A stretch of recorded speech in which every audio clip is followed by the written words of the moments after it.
Come here. Get off.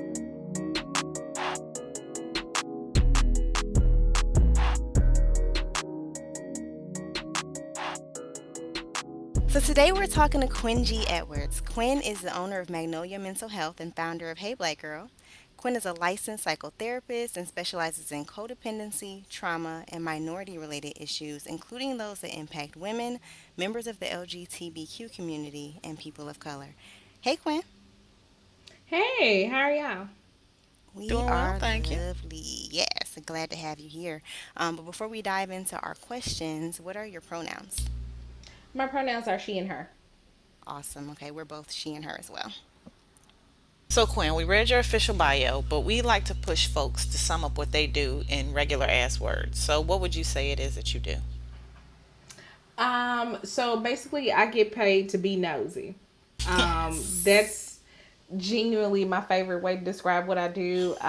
But I essentially like listen to people's issues, problems, and things that they're celebrating, and kind of give them feedback on maybe better ways to handle it, different outlooks about things, and maybe some coping skills about how to process going forward. So I love that you said things that they may be celebrating. I don't I think that's was just about something. to say that. Yeah, like I don't really You think think about that, and when it comes to therapy, because I feel like I spend most of my sessions like bemoaning the fucking state of the world. Yeah, I always have to remind people like, yeah, bad shit don't just happen to you. Like, Mm, it's not a little cloud of rain every day. Like sometimes you have peaks of sunshine. And so clients usually forget that they can come in and talk about the things that they did well as well as the stuff that sucks. But I do that's have some real. clients that do that. and as you Word. progress, hopefully there are more things to celebrate than Right. sucky rain clouds. So, Yes. Quick that's little cool. commercial for therapy. Yes, and Yeah. we make it very clear on this show that we find therapy to be very beneficial. We look at our therapist as a superhero, and all superheroes Yep. have an origin story. So, what is your therapist origin story? How did you come to do this work?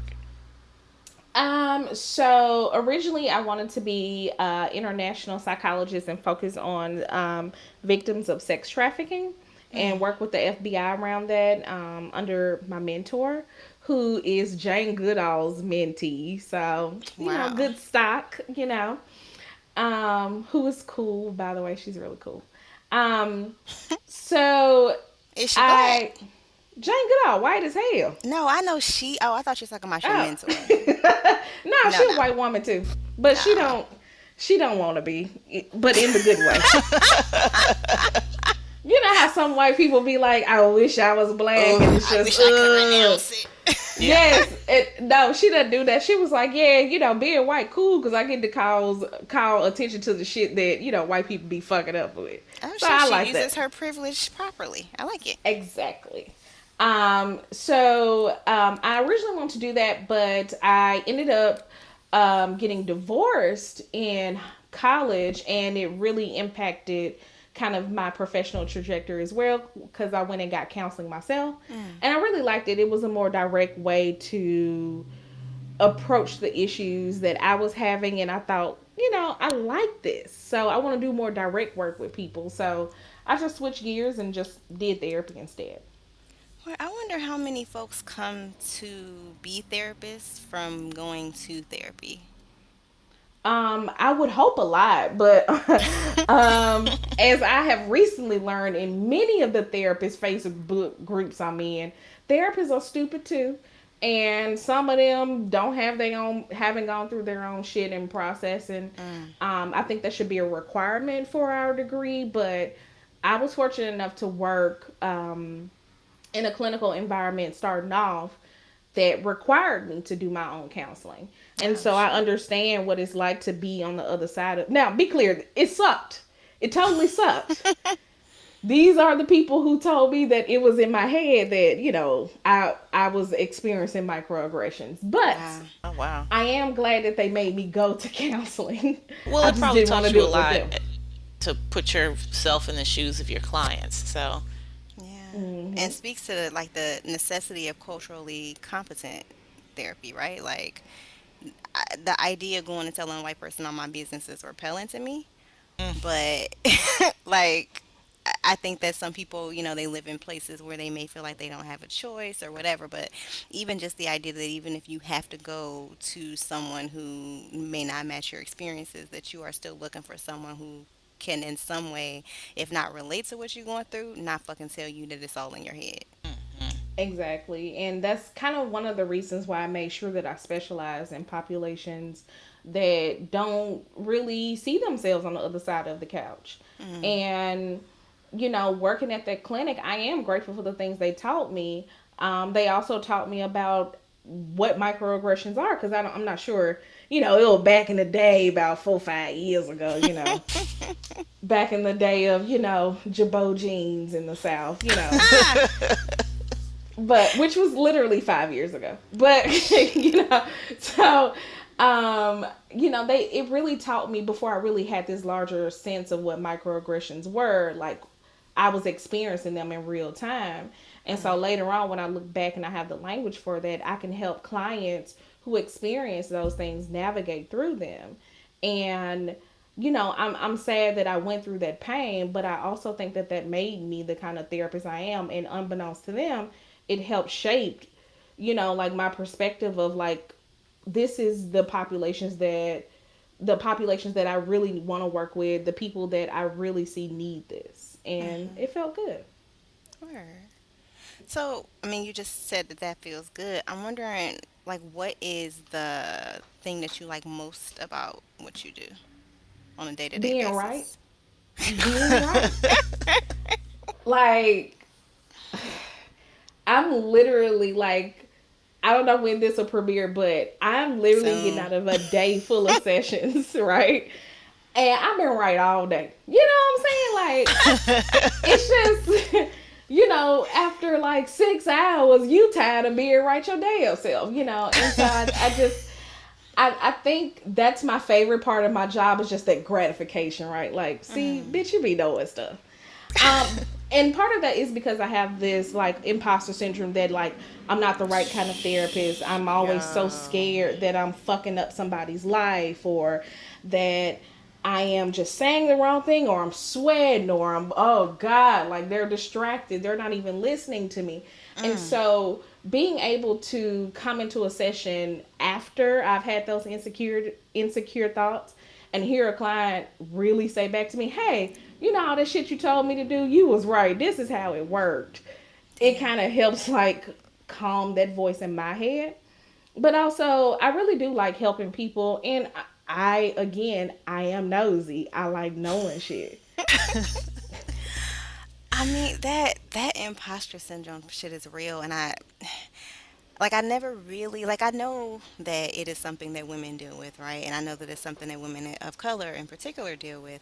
But like, I was talking to my partner, and like he was asking how I was feeling about some new projects that I have, and I was like, yeah, I mean, I feel good, but I'm also like trying to remind myself that I'm great and that I can do this and that I'm not a fraud, and I'm not gonna get in there and they're gonna be like, what the fuck are you doing? And I was like, imposter syndrome. And he was like, what is that? Mm. Hmm. He was like, I have never felt like that. And I was like, because you got a dick. You've Right? never been, you identify as a man. You've never been made to feel that way. Hmm. Yeah. Shit's Yeah, crazy. and I mean, as much as even when we shield black women, we shield ourselves with degrees and accomplishments, it doesn't go away.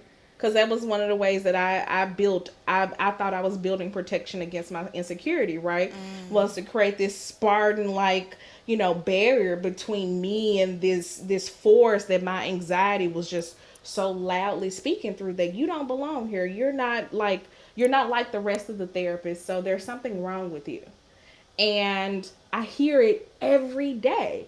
And some days it's louder than other days, but instead of just like building up this force, but making it bigger and bigger, and all that pressure behind that shield busting through and causing me harm, I learned how to just like, you know, do it the 300 way, the battle of Thermopylae. Sorry, I really love Greek mythology, and just funnel Wow. that shit through. Like just find a way to beat my anxiety at its own game. wait, is that the one where they was kicking people into the pit? They kicked one person into the pit, Kendra. Oh. My God. Yes, exactly one person, and it was the black guy. by the way. But they Yeah. kicked him, yes. You know I don't know history. That's not history, that's a That movie. ain't history. But I mean, in my mind, in the movie, it was a whole bunch of niggas getting kicked into the pit. It yes, was literally true. one nigga into the only nigga into a pit. And yeah. That I is just one of see my red favorite capes. movies. Is That it? is one of my all-time favorite movies. I love that movie.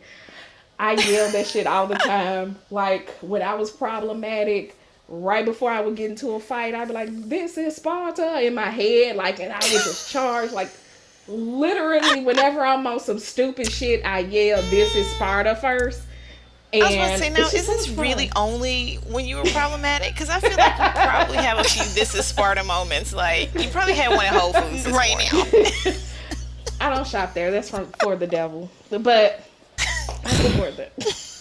That food unseasoned. I don't believe in it. So It depends on the location. sure. Okay, yeah. Well, Quinn, what would you find the most challenging thing about being a therapist and working with people? Well, no. The most challenging thing about being a therapist. Cause have you met people like I know. Yeah, my bad. that part? So like there's the fun like comical stuff like if I feel like I got bad BO that day, or oh my god, when I think I have a booger in my nose, or my hair is so fucked up today.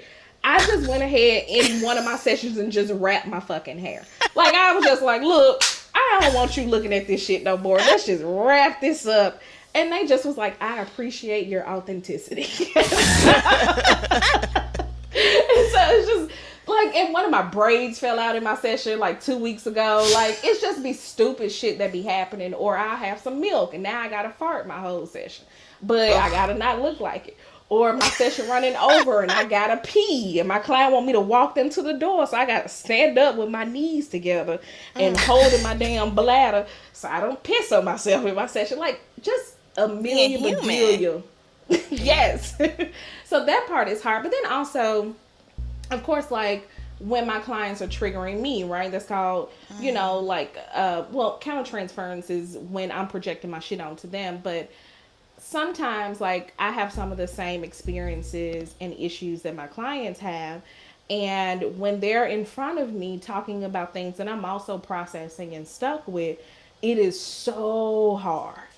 It is so hard to stay present, but that's also when I do my best work as a therapist, because I feel responsible for counseling two people in that room. Now, that ain't what I'm supposed to do, but I mean, sometimes you can't help. I don't know what my clients are getting ready to say to me when they walk into the room.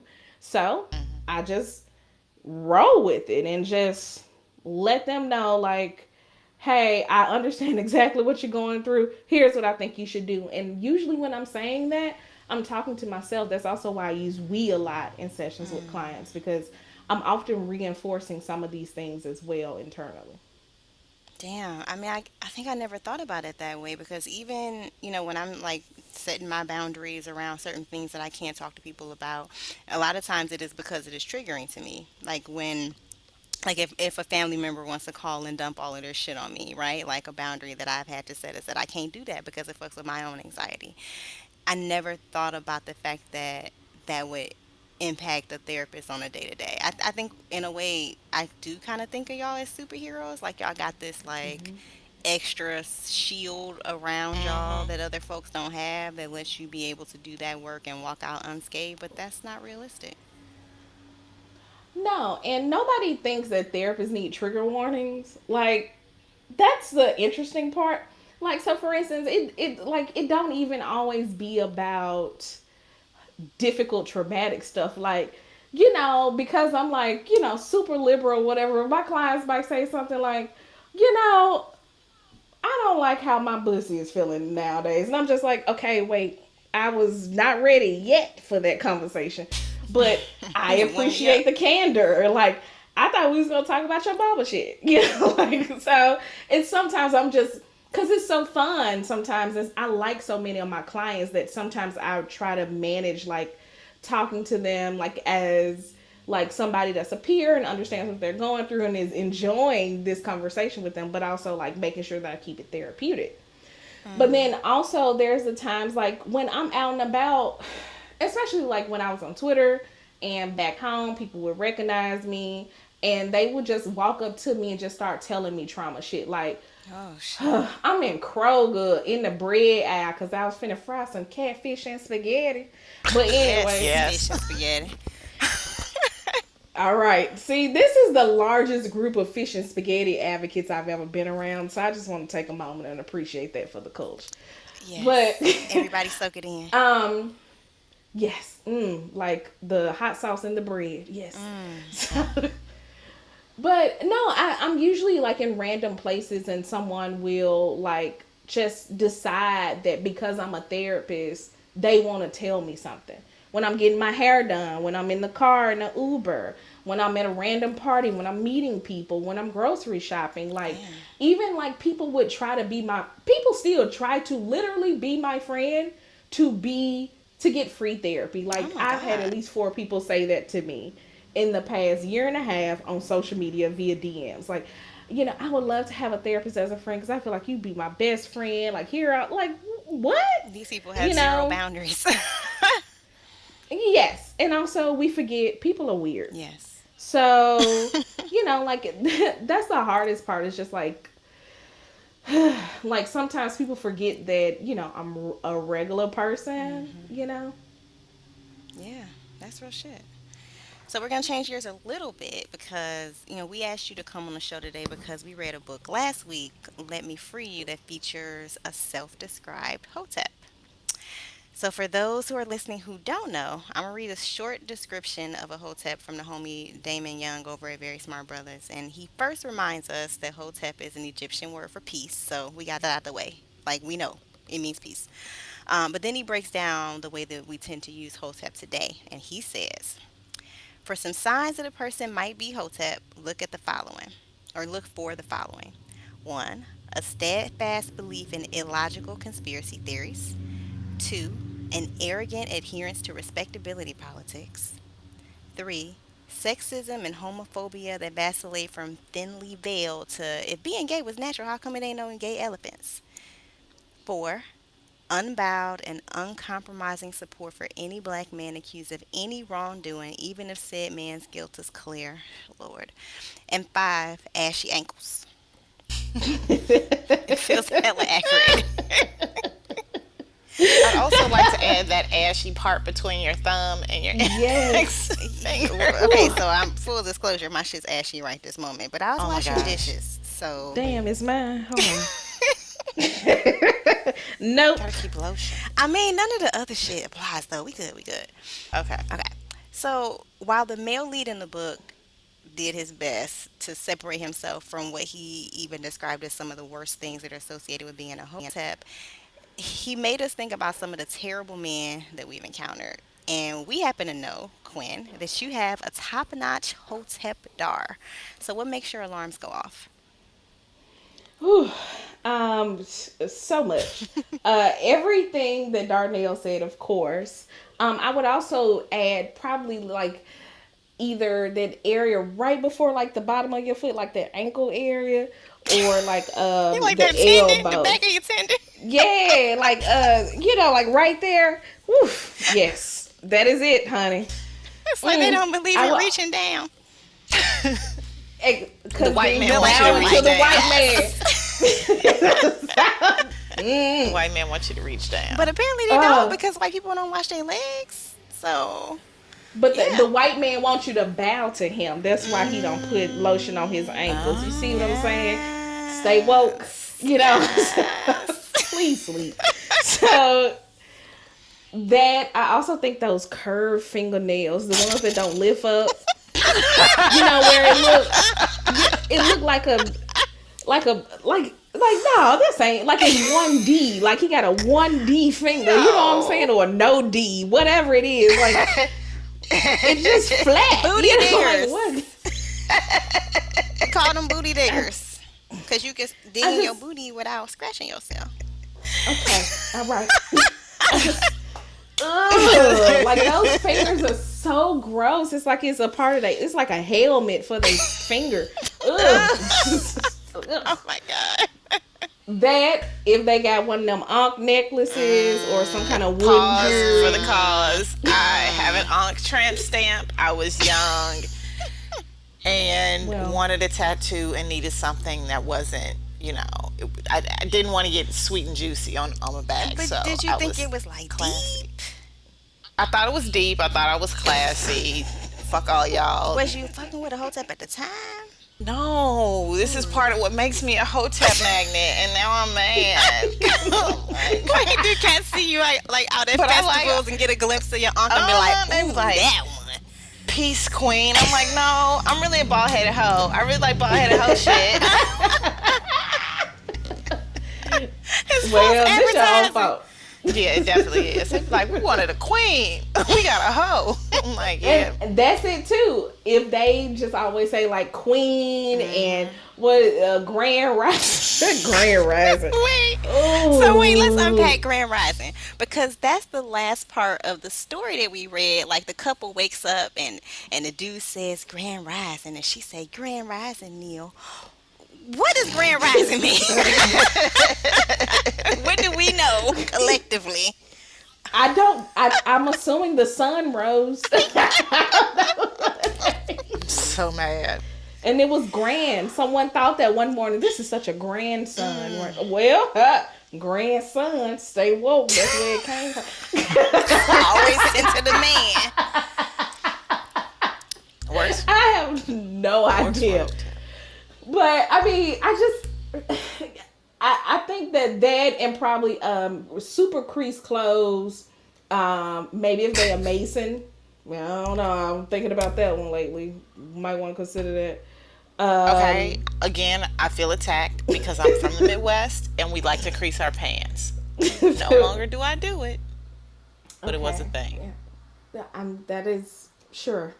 I mean, and I mean, just general avoidance of equality for anyone except the black man. You know, like pork. Y'all know the hoteps hate pork, and that's something. I think that might be like if you're gonna do a witch's circle, you know, where you pour salt around, just put a bunch of pork chops in a fucking circle around you to repel these kind of niggas. Pork chops and lotion. I ain't gonna lotion. And maybe y'all won't put up no goddamn hotels no more. Just a nice little prayer circle. I like it. So why are hoteps dangerous? What, like, for folks that are out here just trying to live, get a little dick, find a boo, why are they dangerous? I think that definitely if you're casually dating a hotep, you might be okay, especially if you're a person going into it knowing like I'm just dick and free meals, pork free meals apparently. But that's it. That's all you're gonna get from this nigga. If you go into it knowing he's stupid, knowing you can't take him nowhere, he gonna tell you something about anti-vaccine and needles came from a white man and ain't no gay elephants, like lesbians don't exist at all. Like matriarch elephants couldn't be lesbians at all. All they do is live together for a long ass time, walk Raise around their and kids do shit. together. That sound like a lesbian relationship to me. But fine, you know. But if you are just casually dating a hotep, I think you're okay. As long as you keep your wits about you, you got some good friends, some good people to mirror back to you like, hey, this ain't it. I hope we're just having fun. But the problem is hoteps usually got real good dick. And so if you the type of person that get easily digmatized, you might be in trouble. You might. Wait, it feels like you had some personal experience with hoteps. Yeah, you know what? I am so grateful to only have dated a couple of hoteps in my youth. You know, like when I was like under 18. So, you know, you didn't have a word for it. You just knew this nigga was stupid. Like how you misspelling shit on Bebo. I don't know if y'all remember Bebo. That was like back in the day. No, But I don't. that might have just been some Clonsdale, Mississippi shit. Somebody made a web page. That bad. Edit that out. Nobody knows.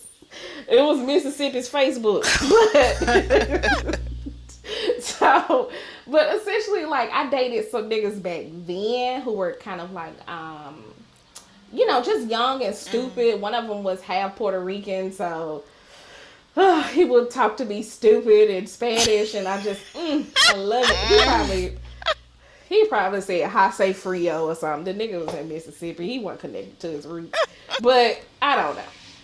But I mean, as an adult, I don't. I think my ex husband was kind of a hotel, but it's hard to reflect his behavior and align it back as just a hotel because he also was abusive. So I don't want to just label him as a hotel because he has this other dark thing to him. But we also have to really consider a lot of men who are hoteps, they like all this misogyny and internalized racism and homophobia. That's also really dark shit. And a lot of them are narcissists. Right. So, That's actually something we're going to I'm ask not you saying. about. Yeah, like the Oh, okay. overlap of, because I mean, for me, a lot of the hoteps that I've encountered were narcissists as well. But I also think maybe it's important to take a minute and explain to our listeners what that is, because I think we throw the term around a lot. It's just like how people call people sociopaths, like, but people don't really know what that means. So, like, can you just take a second and back up and tell folks what a narcissist is? Yeah, and so you don't have to be a sociopath to be a narcissist. And also, you don't have to have a personality. You don't have to be a narcissistic personality disorder to be, narcissistic. But basically, a narcissist is somebody that has who they really are because of some kind of like childhood trauma or something like that. Something horrible at some point happened to them or disturbing or disruptive.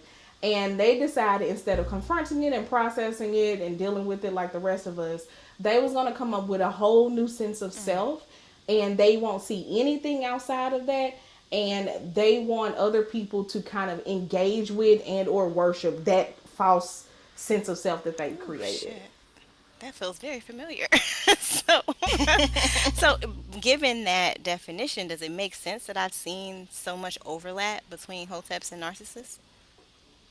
No, I mean, because if we look at some of the stuff, like even that Damon just kind of pointed out about, like the behavior of of hoteps, like it is an alignment. Like hoteps think that the man is the head of the family, the black man specifically, and everything centers around him being king and women are subservient to him and, all of this shit. And so that doesn't sound very different from a narcissist who just makes everything about them all the time and who projects this like confidence and I am this fantastic man and really you ain't got shit and doing shit but you just standing on the backs of these women and children or other people around you. And I just really also think that hoteps usually do a lot of gaslighting, which narcissists also do, warping your reality and making you feel like, well, is this really true? And also taking away your options from you by warping your reality, making you think that nobody else will want you Right, but them. isolating you. So therefore, you gotta do Right. that. Yeah. So why do you think we get swept up by him? Well, good dick. I mean, Yes. let's Put it just out there. keep a Well, but spade. Put also a spade. there are also women who fall into this hotep trap, right? Like, what they call them on a Well, black lady? Her Yes, tips. hoteps. That's a thing too. yeah. Well, dick isn't gender specific, by the way. Okay, So, this is true. you can be strapping it up. But Real shit. I do think that, definitely, like, if we're talking about the context of, people other than men that aren't hoteps, they still believe in that hierarchy and that structure Right. of relationships.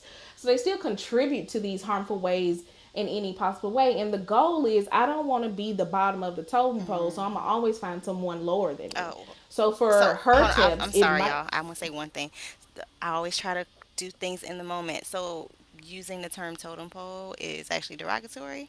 Oh, Yeah, you're so right. let's use a ladder or just like hierarchy or whatever. So yeah, but they want to climb to the top of the ladder, right? They want to be at the top of the hierarchy.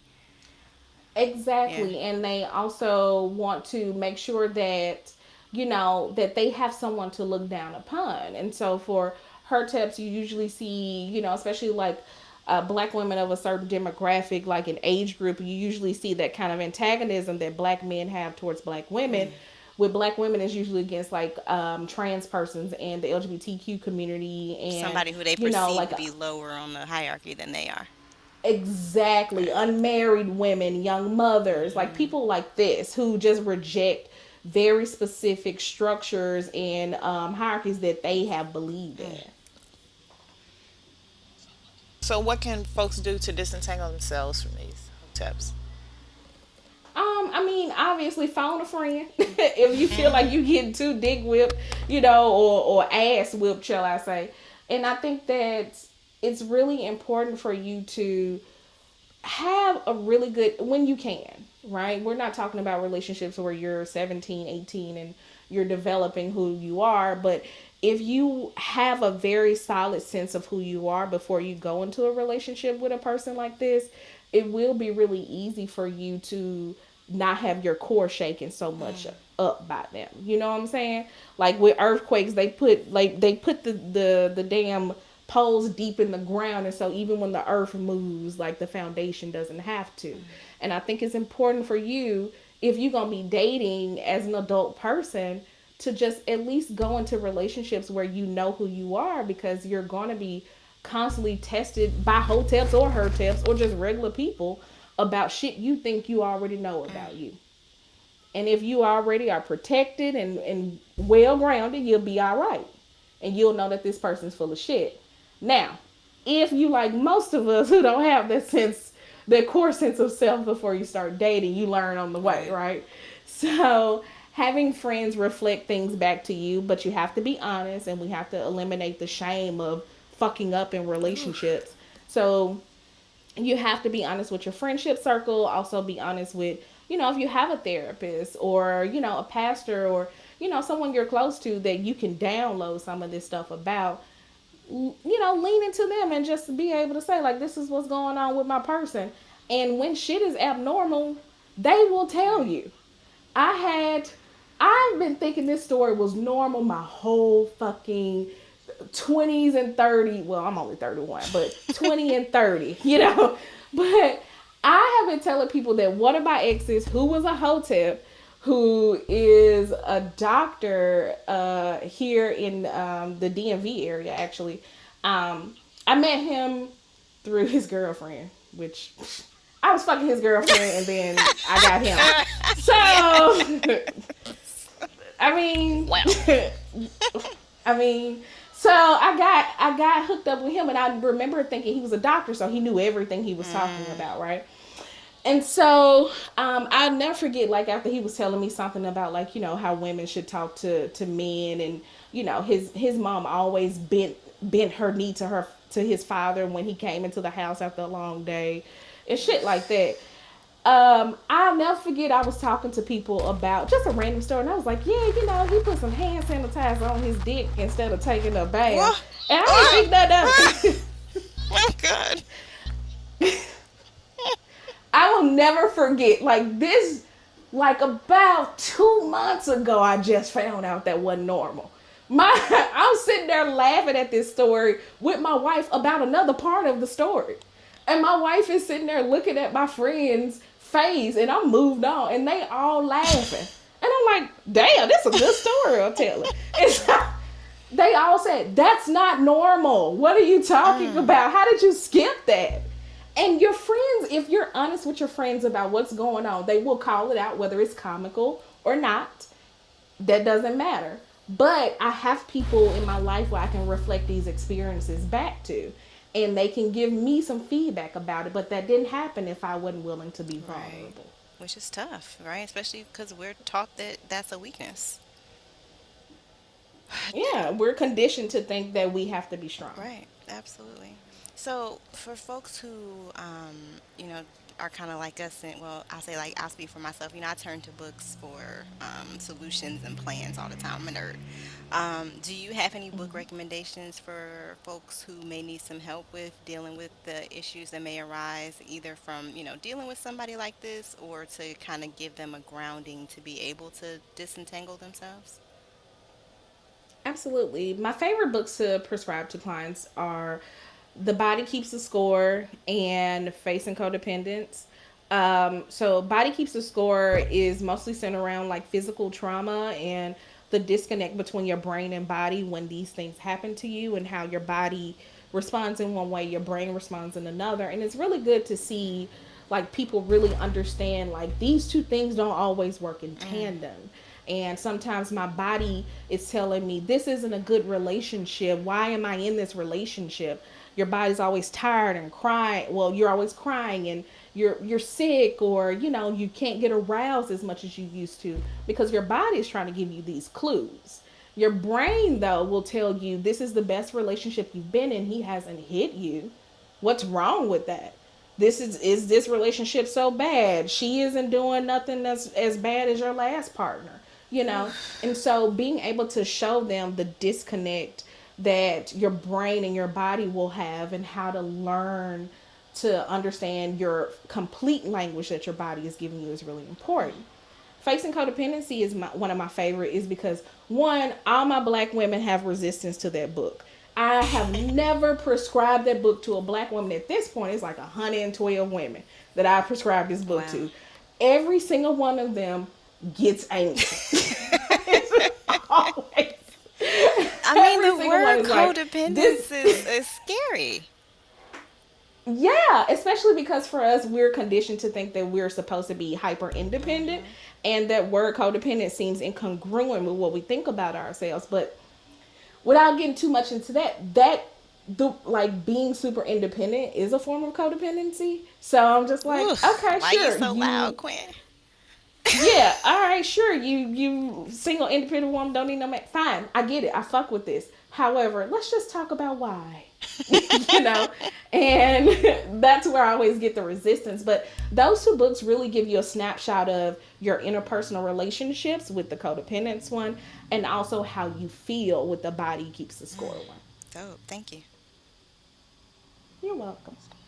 So, as we prepare to close, we'd like to ask you one final, really tough question.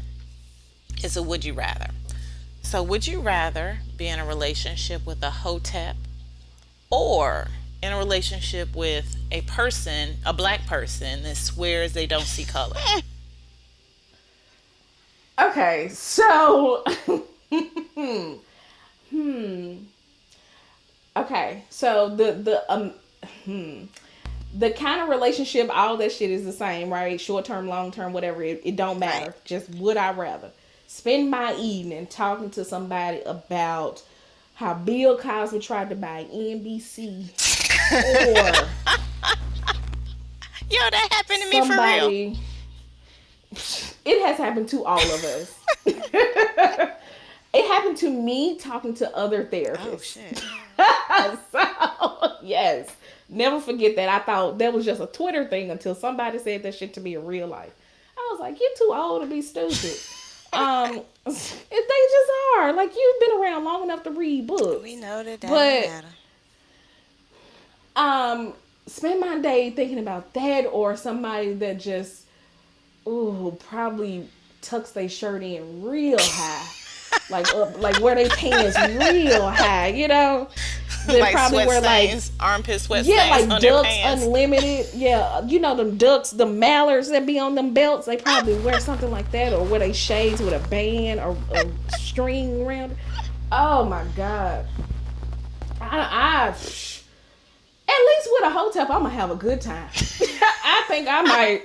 The food gonna be seasoned. I'm not like, just think about somebody who don't see race. The kind of food they eat, they probably drink milk. Oh my god, that feels so boring. I would just be so disappointed to have missionary sex with the lights Oh, off, just to be in a relationship with this loser. So no, So you going with the I hotel? would rather. I would rather her tip. By the way, Yes. I'd rather deal with a stud with these problems. No, no, that'd be much worse. I go with a hotel. I go with a hotel man. I take that for 300. God damn it. Probably well, how much money he gonna owe me when we break up. Bitch. That's accurate. Yo, we're so glad that you joined us today. Where can people find you? yeah, you can find me all my social media, Instagram, Twitter, and Facebook is Magnolia M Health, at Magnolia M Health. My website is magnoliamhealth.com. Also, heybgirl.com. You can send me an email. Like, all of my contact information is on my website and on my social media pages. That's dope. Well, this wraps up this week's episode of The Turn On. Thanks, y'all, for joining us. Peace. Thank you for Thank having me. you. This episode was produced by us, Erica and Kenria, and edited by Ballistic. The theme song is from Brazy. First, please leave a review in your favorite podcast listening app. For real, we want to hear from y'all. Send your book recommendations and all the burning sex and related questions you want us to answer to theturnonpodcast@gmail.com. And please subscribe to the show in your favorite podcast app. Follow us on Twitter at The Turn On Pod and Instagram at The Turn On Podcast. And find links to books, transcripts, guest info, and other fun stuff at theturnonpodcast.com. Bye.